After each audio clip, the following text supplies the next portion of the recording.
Science classes bye Ranjit Kumar में आप सभी का स्वागत है। आप सभी पढ़ने जा रहे हैं 11th क्लास केमिस्ट्री। इसका जो पहला चैप्टर है वह आपका केमिस्ट्री फर्स्ट का जो पहला चैप्टर है वह है some important concept of chemistry. इसमें आप आज पढ़ने जा रहे हैं मास एंड वेट के बारे में। ठीक है, चलिए। तो mass of a substance is the amount of matter present in it, माने किसी में जो मैटर्स जितने होते हैं उनके अमाउंट को हम लोग मास कहते हैं। ठीक है, यह ध्यान होगा, ये फिजिक्स में भी काम आएगा। While weight is the force exerted by gravity on that object. कहने का तात्पर्य है एक ऑब्जेक्ट जिन चीज़ों से बना हुआ है, जिन मैटरों से तैयार हुआ है, उनको मास कहेंगे। लेकिन अगर उस पर जो ग्रेविटी अप्लाई होती है, अर्थ जो ग्रेविटी लगाता है, उस ग्रेविटेशनल एक्सेलरेशन को जब मास से मल्टीप्लाई कर देते तो वेट आ जाता है। फिजिक्स के टर्म पे यह समझिए कि जो मास होता है वो स्केलर क्वांटिटी होती है, उसमें डायरेक्शन मेंशन नहीं रहता, डायरेक्शन जो है वह नहीं मायने रखता है। लेकिन वेट एक फोर्स है, जो फोर्स जो है आपको मालूम होगा वो आपके वेक्टर क्वांटिटी होती है। चलिए आगे हम लोग बढ़ते हैं। The mass of substance can not be determined by the various accumulate in library. चलिए हम लोग मास निकालते हैं कुछ चीज़ों का, और इसके लिए क्या है कि लाइब्रेरी में का कुछ एक फिगर दिया हुआ है किस तरह से मास निकालते हैं। द एसआई यूनिट जो है मास का वह किलोग्राम है। ठीक है, it is the fraction of gram, यानी 1000 गुना, है ना। वॉल्यूम के बारे में बाद में चर्चा होगी, पहले हम लोग मास देख लें। चलिए, इस तरह से क्या है कि यह आप कुछ तराजू जैसा भी लग रहा होगा, आपको देखने में लग रहा होगा। ये राइडर है, राइडर के बाद ये बीम है। ठीक है, ऊपर इसका राइडर कैरियर होता है, ये ऊपर राइडर कैरियर है, ये बीम है।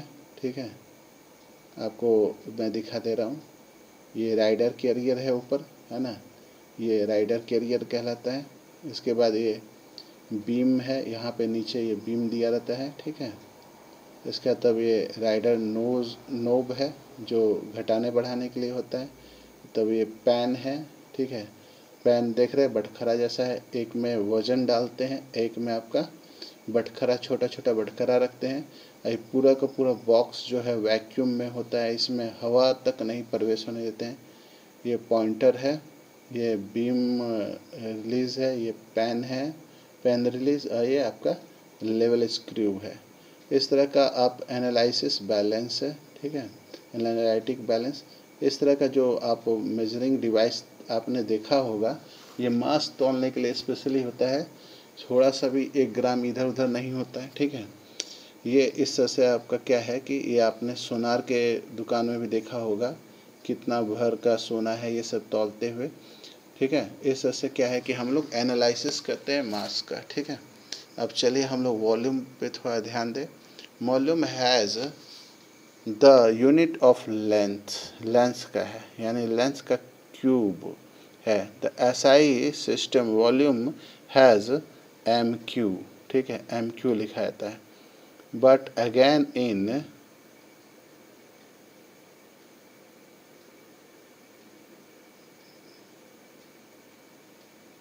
माफ़ कीजिएगा, थोड़ा पेज इधर चला गया था।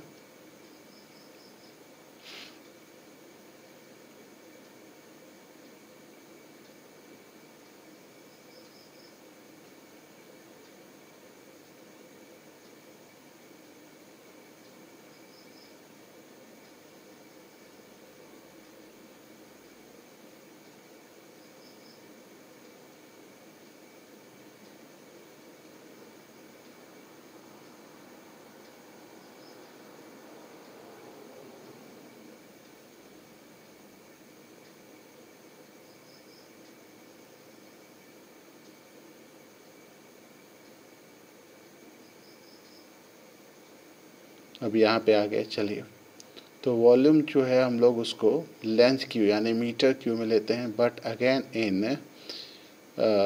इन के बाद यहाँ वह लाइन होगी। ए कॉमन कमर्शियल यूनिट एक कॉमर्शियल, क्या डिस्टर्ब हो रहा है समझ नहीं आ रहा है। फिर दोबारा डिस्टर्ब आ गया। पहला पेज, तीसरा, चौथा।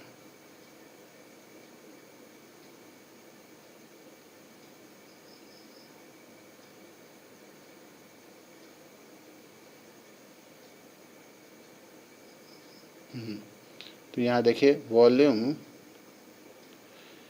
Has unit length cube, so SI system volume has metre cube, but again in, ये आज लगता है गड़बड़ कर रहा है, ये आज पढ़ाने नहीं देगा। ओह, फिर 25 पे चला गया।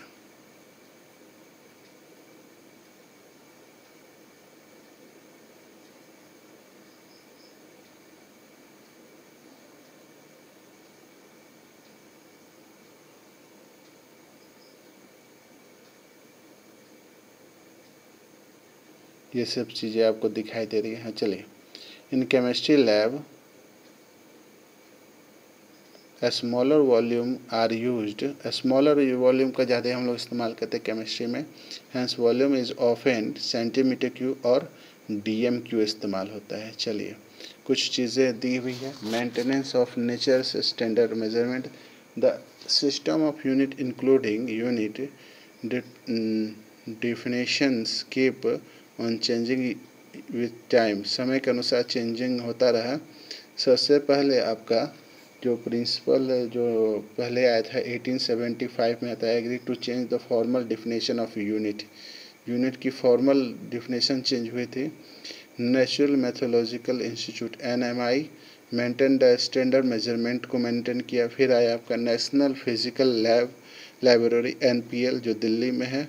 This library established experiment release the base of unit, unit के बेस पे जो एक्सपेरिमेंट होता है उसको ये प्रयोग में लाती है। National standard of measurement, these standard periodically intercooperated with the standard maintained at the National Meteorological Institute in the world, ठीक है, as the established International Bureau of Standards in Paris, तो वही पूरे दुनिया में मान्य होता है।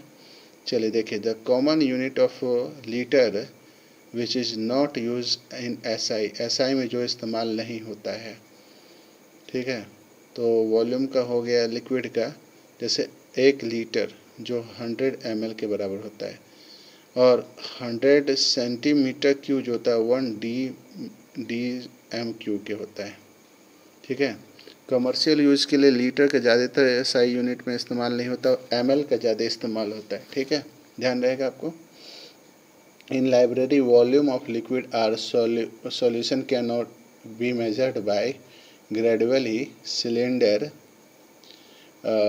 सिलेंडर का है ना, सिलेंडर होता है आपका, फिर आपका ब्यूटेल होता है, पिपेट होता है, पिप्टी होता है, वॉल्यूमेट्रिक फ्लास्क होता है, volumetric flask use to prepare known as the volume solution होता है।